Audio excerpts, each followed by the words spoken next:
Welcome back to the channel. If you're new to the channel, welcome to the channel. I couldn't resist. I've missed it too much. Kettle's ready.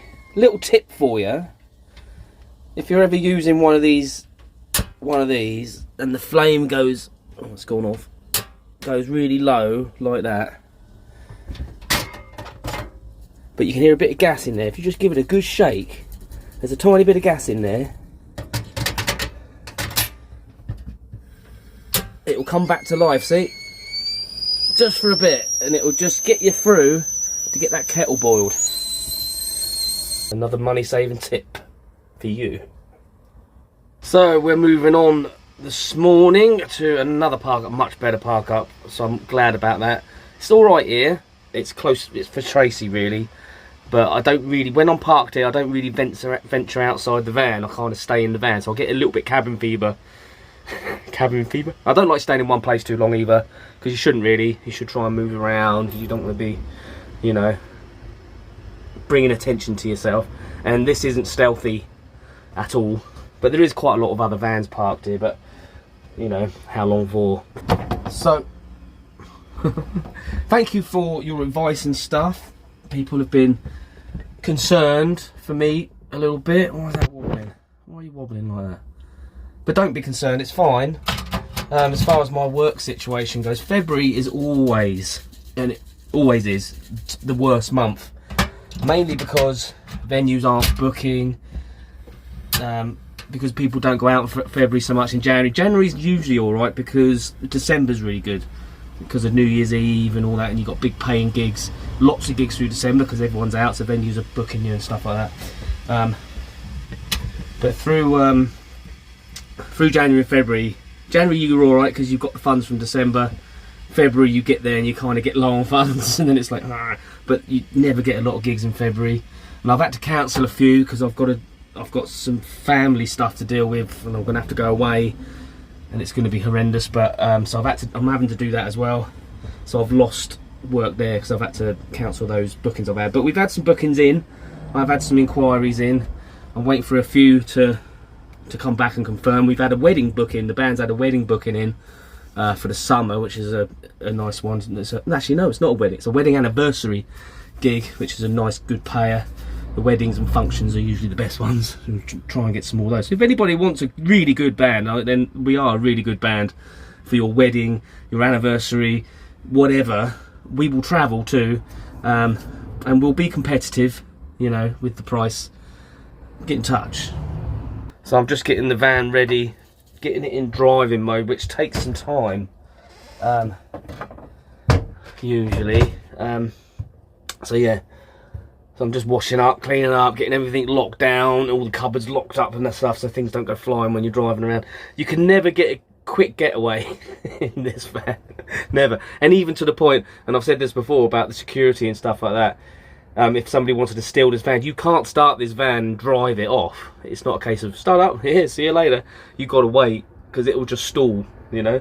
You've got to choke, you've got a manual choke, you've got to work that out. And if you don't do that right, you flood the engine, it won't start anyway. And then you've got to wait 5 minutes before you can actually drive off. So that's another good security feature for these old vans. An unintentional security feature. So I get it quite a lot. People say to me, Brent, why don't you teach guitar? You'd make a killing teaching guitar. I taught guitar for years, and I mean years. When I was in my 20s, and I think in my 30s, I used to do private tuition. So I used to work all day on the building site, and then I'd have students come to my house in the evening. I'd sometimes have 3 or 4 every evening, so that'd be another 3 or 4 hours. And I used to teach privately for cash. And then I'd go out gigging at the weekends as well. I did all that, did it for years and years and years and years, and then I went off, got my qualifications, and then I got a job at a college and did that for a few years, and I hated it. I absolutely hated it, but I did it because you need to earn money. So I hated my day job, working on the building sites, making myself ill, and I hated teaching, so I just hated everything. Hated my whole day. So I worked really hard to get to the point where I didn't dread getting up every day, because every day I was getting up to an alarm clock at stupid o'clock in the morning, and then having to go do a job, that I was just not happy. So I just wasn't a happy bunny at all the time. The only time I was ever really happy was when I was gigging, but then I was like dead on my feet because I was so tired. So I know I could do some teaching, and the thing is, I would consider doing some teaching if it was very minimal and it was people I knew, because I live in a van, so it would be very difficult to have like people come here, and it's very difficult for me to go to people's houses. I wouldn't want to go to people's houses and do it. But if people came here, I mean, it's like if I advertised as a guitar tutor, you get a lot of kids wanting to learn guitar, which is fine. I don't think it's very cool if, like, I don't think I'd get the work anyway if it was like, yeah, okay, come to my van. Do you know what I mean? I don't think that's, you know, would work. I don't think parents would be comfortable with that. I wouldn't, anyway. But if it was like, you know, people I know, adults mainly, or even, you know, if it was someone's kids that I knew and they knew me, I could consider doing the odd student. But overall, no, I'm not really interested. And I do get offered decorating work and stuff occasionally, and people do message me and go, Brent, I need my flat doing or whatever, and I think, oh, I could just do the odd one because it would be okay to do the odd one. And then I'm like, nah, because I just hate it. So what's the point? You know, I spent decades doing what I hate doing. I know people have to do stuff they don't like doing, and I'm very fortunate that I'm in a position where I don't have to, and I want to keep it that way. So there's no point going backwards, I feel. On a plus note, I don't know why, and it's like I don't understand YouTube whatsoever. Do you know what? I've been on YouTube since 2009 with my other channel, and this channel's a couple of years old. I don't understand YouTube whatsoever. Thought I did, but I don't. For some reason, my music channel, which I never post on, I hardly post anything up there. The last thing I did was a company offered to make me a pickup.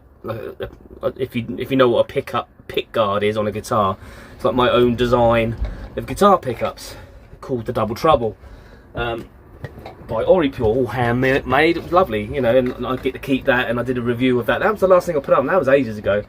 And then I'll go on the analytics on my channel, and it's like views are up 27%, and now I'm getting emails from companies. I've got an email from Aeroband who are going to send me a MIDI guitar to keep and to review or do what I want with. And I got an email last night from Glary, who I have worked with before, offering to send me a piano and a guitar to review. And I'm like, what's going on? You know what I mean? And I think, do you know what? I might do a course on, or a video on, or maybe this video could be that video on how to fail at YouTube. Do you know what I mean? Because I don't get it. You do everything they say, and when I don't put anything on my channel, it goes for some reason, for no known reason.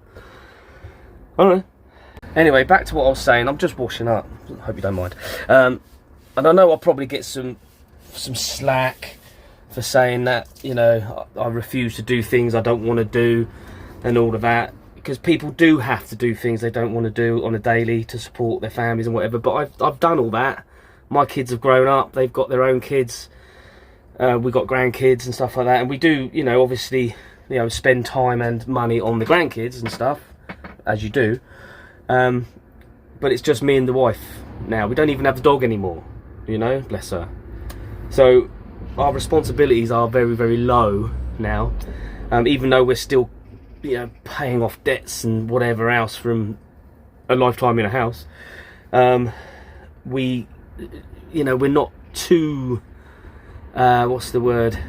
I never stress anyway. I never stress about money and stuff like that, because I used to, but it just gets you nowhere. Just, you know, and I'm not lazy. I will do what I need to do. I will work, and I have worked, and I do work. I work constantly. I never sit down and just watch telly, you know, only in the evening with the wife.